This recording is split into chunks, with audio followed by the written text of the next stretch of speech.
got a little dick. It's pathetic. Welcome to GeekSpooge. Guess who's sticking his virtual cock into your AI girlfriend?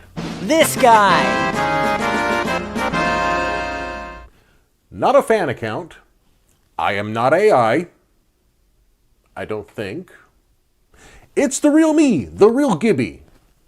Welcome back. Y'all miss me? Need for Speed Most Wanted is all about becoming the city's top street racer, driving at insane speeds, evading the law, and causing major damage to the fictional city of Rockport. Sounds like fun, as well as the police department's worst nightmare. Count me the fuck in. So this is the PlayStation 2 version of this game and was released in 2005. It drops you in a gritty little playground where the only laws that matter are horsepower and how long you can keep the fuzz off your ass. Your mission?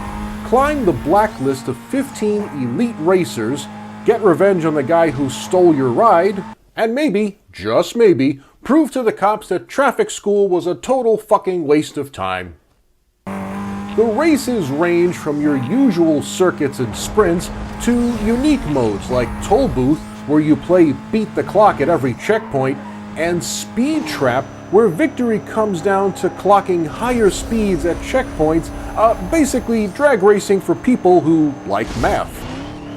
Customization takes a back seat this time. Forget about tricking out your car with neon lights and the spinning rims bullshit like in previous Need for Speed entries.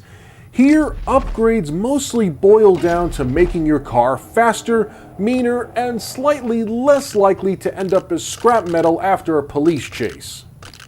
Yeah, the cops in this game, they can be a total fucking pain in the ass, especially when we climb to heat level 4. By then, you've got helicopters on your ass, roadblocks, and spike strips. Fuck me, I hate these things. They're gonna puncture your tires good, but hey, I was able to escape on my 3-wheeled ride for an additional, 5 to 10 minutes. Now here's what I'm wondering.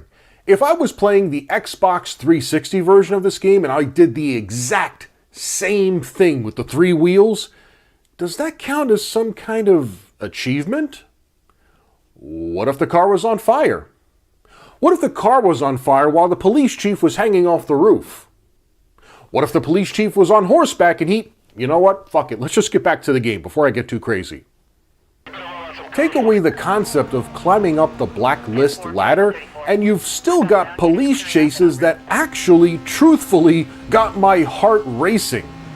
Best part of all is knowing that there's a roadblock up ahead. Here's where I'm going with this. This is going to make the best use of what's called the speed breaker. This is kind of a Matrix-style slowdown effect that adds so much more drama when you're ramming into these police cars at 118 miles per hour.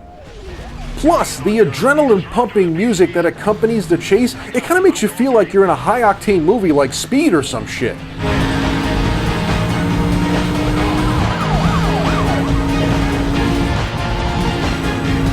I'm gonna get to the sound and everything else in just a minute or so. Now, in addition to destructible environments like bus stops and all that other stuff, you're going to find these pursuit breakers like collapsing water towers or exploding gas stations. That's if you really want the heat off of you. However, in order to race some of these blacklist racers, you're going to have to satisfy certain conditions like evading police capture after a certain amount of time, or some other objective is accomplished. That's when you really get to race against some tough competition, like Freddie Prinze Jr. here. Now, I've seen other Need for Speed games before and after this one. For some reason, I keep coming back to this one. Maybe it's the cheesy yet charming live-action cutscenes, complete with the delectably fuckable Josie Marin, who plays Mia. She's going to be the one guiding you throughout the whole game. She'll set you up in safe houses, help to soup up your ride, all that good stuff. Once you're out on the open road, it's beautiful graphics all the way, baby. Although the quality is a touch on the low side because PlayStation 2, it's cool. The game has a good frame rate when it comes to high-speed racing and chasing. So it wasn't lag or frame rate hiccups that caused me to get my sorry ass thrown in jail. It was my shitty ass driving. Wah wah. The truth is, I loved the stylized cutscenes and the overall graphics, though I would have liked some free roam action at night instead of perpetual daytime with a 30% chance of rain. When it came to sound, here's one of the first things I did. I turned off the EA tracks.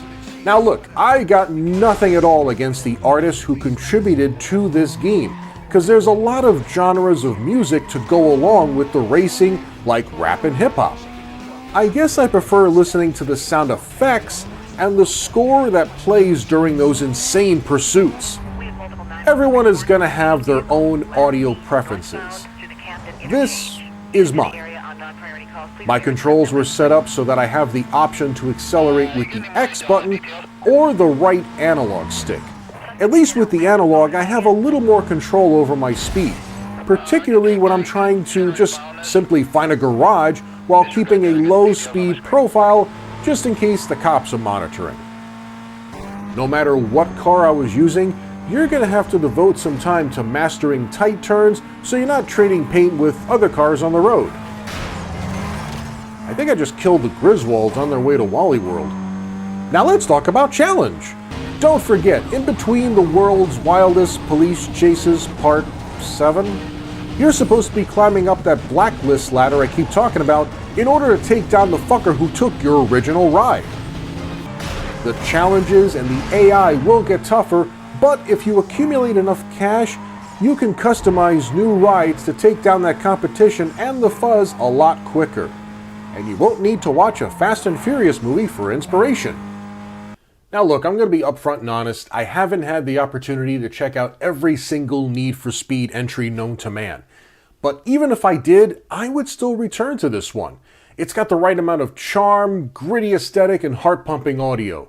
If you don't have this already in your collection, what the fuck are you waiting for? You've seen the footage. If you don't want the PS2 version, get the 360 version. It's so much more cleaner, at least from the footage I've seen. Guys, that's it for today.